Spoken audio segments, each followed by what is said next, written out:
Hi to everyone.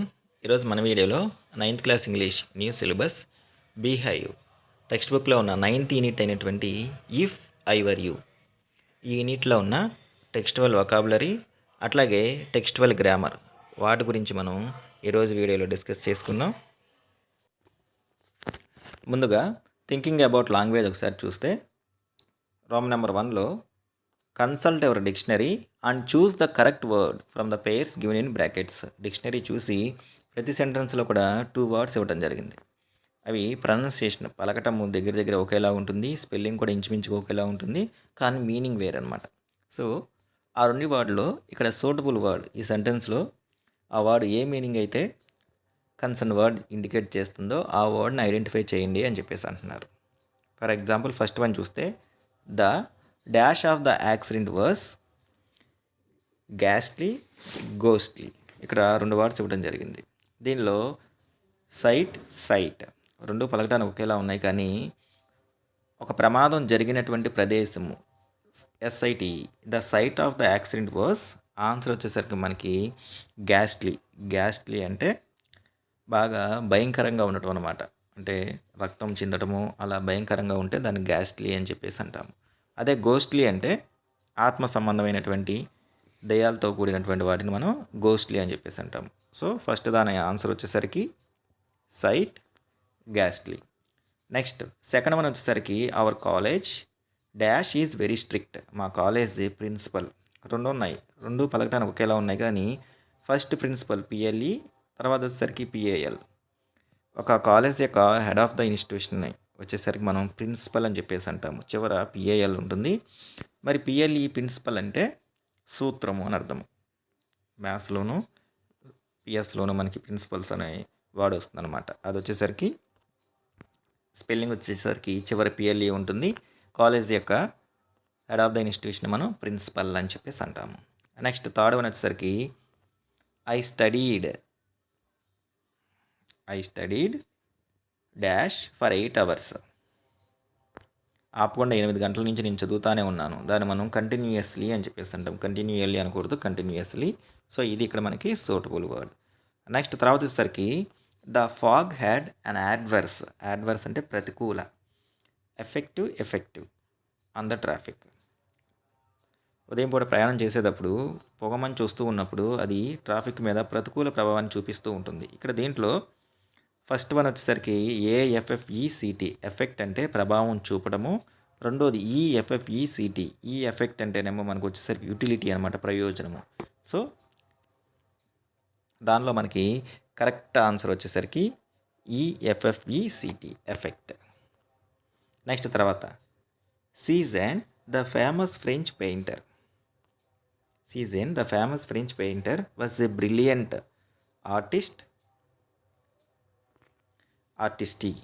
దీనిలో artist అంటే కళాకారుడు, అది ఏదైనా కావచ్చు, సినిమాలు వీటిల్లో డ్రామాలు వీటిలో వేసి ఉన్నమాట. అలా కాకుండా వృత్తిరీత్యా కళాకారులు ఎవరైతే ఉన్నారో వాళ్ళు మనం ఆర్టిస్టీ అని చెప్పేసి అంటాము, వృత్తిరీత్యా కళాకారులు అన్నమాట.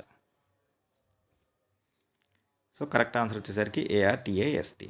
వృత్తిరీత్యా కళాకారులు ఏమో ఏఆర్టీఏఎస్టీని, ఇక్కడ మనకు వచ్చేసరికి ఏఆర్టీఏఎస్టీ.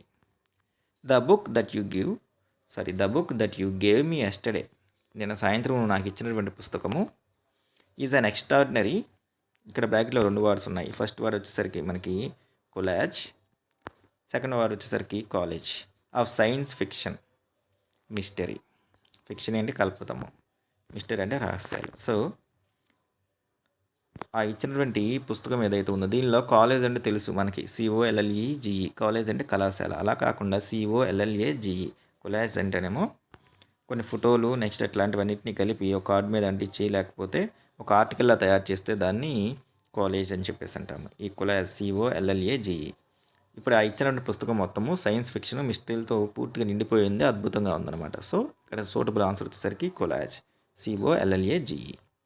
Next one our school will dash an exhibition on cruelty to animals and wild life conservation. వీళ్ళ స్కూల్లో ఒక ఎగ్జిబిషన్ కండక్ట్ చేయబోతున్నారంట. జంతువుల పట్ల క్రుయాలిటీ చూపించేది, అట్లాగే వైల్డ్ లైఫ్ని కన్జర్వేషన్ కాపాడాల్సినటువంటిది దానికి సంబంధించి. ఇక్కడ 2 వర్డ్స్ ఇచ్చారు, HOST హోస్ట్, ఆతిథ్యం ఇవ్వటము. సో ఇక్కడ సూటబుల్ ఆన్సర్ హోస్ట్. అలా కాకుండా సెకండ్ వర్డ్ వచ్చేసరికి హెచ్ఓఐఎస్టీ. హోస్ట్ అంటే ఫ్లాగ్ హోస్టింగ్ అని చెప్పేసి అంటాము. హెచ్ఓఐఎస్టీ అంటే ఎగరవేయటము. ఈ హెచ్ఓఐఎస్టీ హోస్ట్ అంటే ఆతిథ్యం ఇవ్వటము. So first one correct. Screw the lid tightly on to the top of the bottle. Bottle మీద ఉన్నటువంటి లిడ్ని నెమ్మదిగా జరుపుతూ ఉండండి. అట్లాగే ఉపయోగించే ముందు వెల్ బిఫోర్ యూజింగ్ కంటెంట్స్, దాంట్లో ఉన్నటువంటి లిక్విడ్ ఉపయోగించే ముందు షేక్ వెల్ బిఫోర్ యూజ్ అని చెప్పేసి ఉంటుంది మనకి. సో ఇక్కడ కరెక్ట్ ఆన్సర్ వచ్చేసరికి షేక్. నెక్స్ట్ తర్వాత వచ్చేసరికి ఇక్కడ రోమ్ నెంబర్ 2లో మనకి ఇంకొక టాపిక్ ఇస్తున్నారు. Irony use when we say one thing but mean another. Irony అని చెప్పేసి అంటే మనం చెప్పేదానికి క్వైట్ ఆపోజిట్ మీనింగ్ చెప్పేది, అంటే వ్యంగ్యము అని చెప్పేసి అంటే ఎగతాళిగా మాట్లాడడం. Usually the opposite of what we say. సామాన్యంగా ఐరానిక్ వే లేదా ఐరనీ అంటే మనం చెప్పాలని దానికి ఆపోజిట్గా చెప్పడం కోసం ఇట్లా ఉపయోగిస్తూ ఉంటాం అనమాట. When someone makes a mistake and you say, ఎవరైనా ఒక తప్పు చేసినప్పుడు వాళ్ళని చూడగా మనం ఇలా అంటాం, హో దట్ వాస్ క్లెవర్, బా వాళ్ళు తెలివిగా చేసావు అని చెప్పేసి అంటాం. That is irony. ఇక్కడ యాక్చువల్గా వాళ్ళు చేసిన తప్పు, కానీ మనం అన్న మాట ఏంటి, వాళ్ళు తెలివిగా చేసావు, తెలివిగా ఆలోచించావు అంటాము. సో దాని అర్థం ఏంటంటే you are saying clever to mean. అది తప్పు చేస్తే మనం తెలివైన వాడు అంటున్నాం, దాని అర్థం ఏంటంటే తెలివైన వాడు కాదు అని చెప్పేసి అనమాట. Expressions we often use in an ironic fashion are, ఇలా వ్యంగ్యంగా ఎదుటి వాళ్ళని వ్యంగ్యంగా వాళ్ళు చేసిన దానికి ఆపోజిట్లో పొగుడుతున్నట్టుగా, ఇండైరెక్ట్గా వాళ్ళని తిడుతున్నట్టుగా ఆపోజిట్లో చెప్పడానికి మనం సాధారణంగా ఉపయోగించేటువంటి కొన్ని ఐరానిక్ ఫ్యాషన్స్ ఉపయోగించారు ఇక్కడ మనం. హో wasn't that clever, oh that was clever, you have been a great help, I must say, you have got yourself into a lovely mess, have not you, oh very funny, how funny. ఇవన్నీ కూడా వాళ్ళు చేసింది సరైంది కానప్పుడు సరైందే అని చెప్పేసి వాళ్ళకి ఆపోజిట్లో వ్యంగ్యంగా ఉపయోగించేటువంటి ఎక్స్ప్రెషన్స్ అనమాట. We use a slightly different tone of voice when we use these words ironically. So ఇలాంటివి ఉపయోగించేటప్పుడు మనం ఉపయోగించే ఈ ఐరానిక్ వర్డ్స్ ఏవైతే ఉన్నాయో వాటిని ఉపయోగించే కాంటెక్స్ట్లో ఆ టోన్ ఆఫ్ వాయిస్ కూడా కొంచెం స్లైట్గా ఉంటుందన్నమాట. ఫర్ సపోజ్ సినిమాల్లో ఎలాగైతే ఎదుటి వాళ్ళ మీద జోకులు వేసేటప్పుడు కొంచెం వ్యంగ్యంగా మాట్లాడతామో, వాటిని మనం పలకేటప్పుడు వాటిని అనేటప్పుడు సందర్భం కూడా కొంచెం use a slightly different tone of voice ఉపయోగిస్తాం, వీటిని కొంచెం చమత్కారంగా అనిపించడం కోసం. Read the play carefully and find the words and expressions Gerard uses in ironic way. ఒకసారి ఇఫ్ ఐ వర్ యూ ఆ నాటకంలోకి ఒకసారి వెళ్ళి అన్నిట్లో జెరార్డ్ ఉపయోగించాడు ఎక్స్ప్రెషన్స్. తను కూడా ఈ లెసన్లో తను డిటెక్టివ్ అని చెప్పేసి ఎదుటి వాళ్ళతో మాట్లాడేటప్పుడు తను ఉపయోగించే ఎక్స్ప్రెషన్స్ ఇలాంటి వ్యంగ్యంగా ఉంటాయన్నమాట. అంటే తను చెప్పేదానికి ఆపోజిట్ మీనింగ్ని ఇస్తాయన్నమాట. Then say what these expressions really mean. అతను ఉపయోగించినటువంటి ఎక్స్ప్రెషన్స్ ఏంటి, వాటి అర్థం ఏంటో ఒకసారి లిస్ట్ అవుట్ చేయండి అని చెప్పేసి అంటున్నారు. అవి కూడా ఒకసారి చూద్దాం. ఆల్రెడీ ఈ లెసన్లో ఇచ్చినటువంటి 2 ఎగ్జాంపుల్స్ కూడా మనకి ఇచ్చారు. 2 examples have been given below. Write down 3 more such expressions along with what they really mean.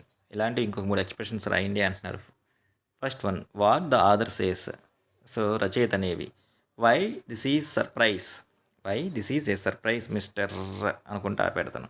దాని అర్థం ఏంటంటే what he means, he pretends that the interviewer, అతను అనుమతి లేకుండా లోపలికి వచ్చిన ఒక వ్యక్తి వస్తాడు, అతను పిస్టల్ పట్టుకుని, అతను is a social visitor whom he is welcoming, అతని కోసం ఎప్పుడో చూస్తున్నాడు అని చెప్పేసి. In this way he hides he's fear, ఆ విధంగా మనసులో భయం ఉన్నా సరే తన భయాన్ని ఆపేస్తాడనమాట. తనలో ఉన్నటువంటి భయాన్ని హైడ్ చేసుకుంటూ కూడా అతను ఈ విధంగా మాట్లాడతాడు. నెక్స్ట్ ఇంకోటి వచ్చేసరికి at last a sympathetic audience, అది ఉపయోగించినటువంటి ఎక్స్ప్రెషను. దాని మీనింగ్ వచ్చేసరికి he pretends that the interviewer wants to listen to him whereas actually the interviewer wants to find out information for his own use. ఇక్కడ తను ఏమనుకుంటున్నాడంటే ఏదైనా సరే నువ్వు నా నుంచి వినాలి అని కోరుకుంటున్నావు అనుకుంటున్నాడు, కానీ ఆ వచ్చినటువంటి అనుమతి లేని వ్యక్తి అతను తన సొంతం కోసము ఆ పేపర్ ఒకటి ఏదైతే ఉంటే దాన్ని తీసుకోవడం కోసం వస్తాడనమాట. సో ఈ విధంగా వ్యంగ్యంగా మాట్లాడటం. ఇప్పుడు మనల్ని ఏమంటున్నారంటే right down 3 more such expressions along with what they really mean. ఇలాంటి ఎక్స్ప్రెషన్స్ ఇంకో 3 రాయండి.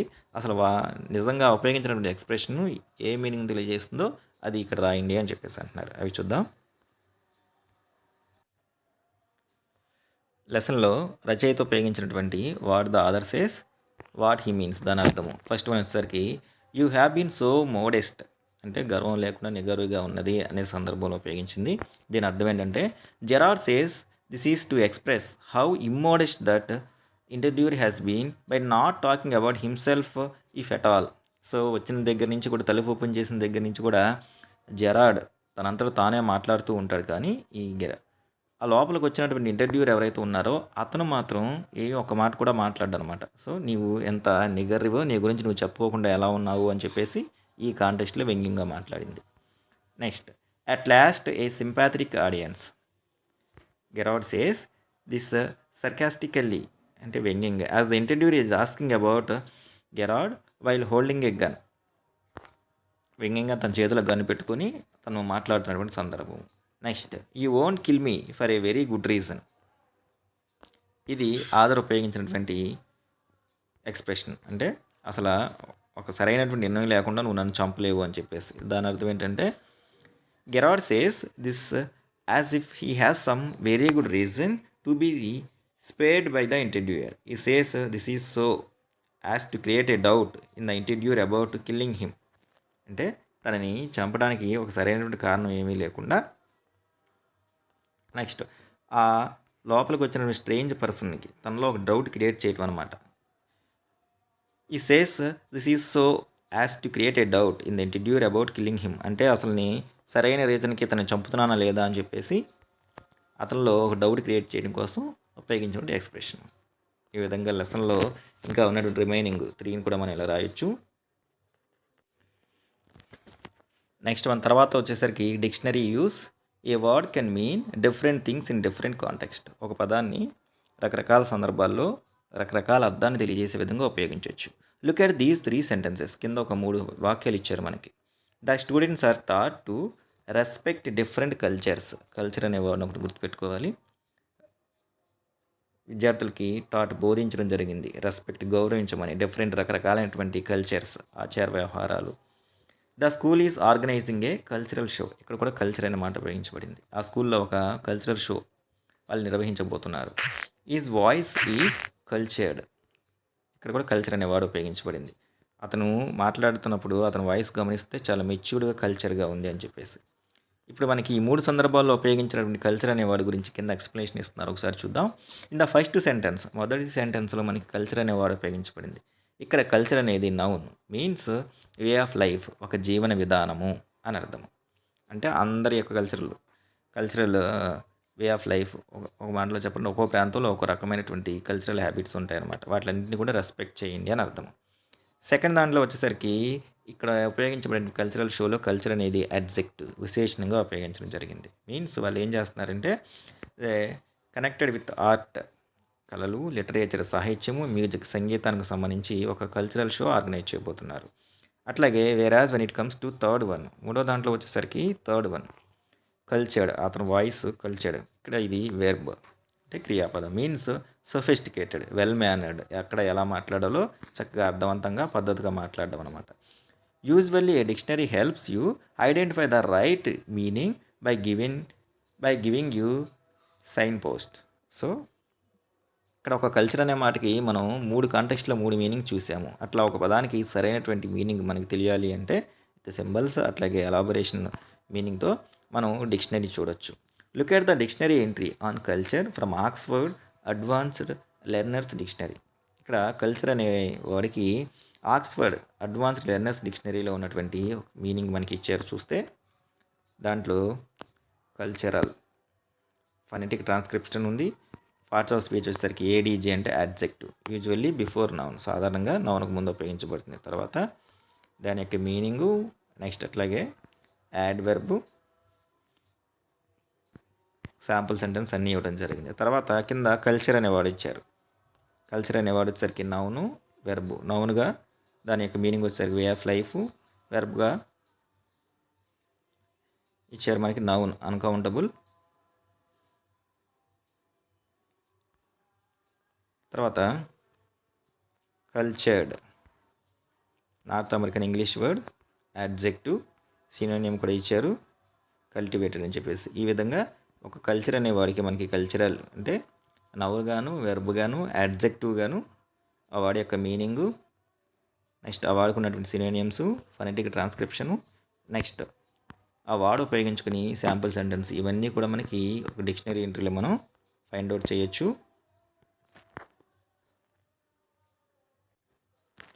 ఇప్పుడు మనకిస్తున్నటువంటి టాస్క్ ఏంటంటే noun, verb, adjective, adverb, synonyms etceteras are signpost which help you locate at the right meaning and uses and give information about the parts of speech that the word is.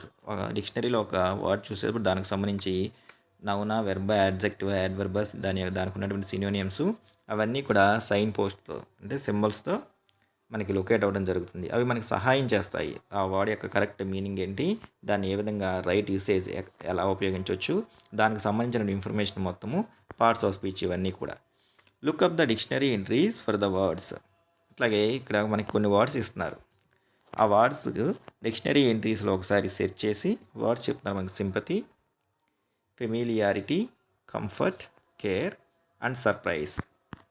5 words అనమాట. Use the information given in the dictionary and complete the table. Dictionary చూసి వాటి యొక్క adjective, యాడ్వర్బు, verb, meaning వీటికి రాయండి అని చెప్పేసి అంటున్నారు. అది కూడా ఒకసారి చూద్దాం.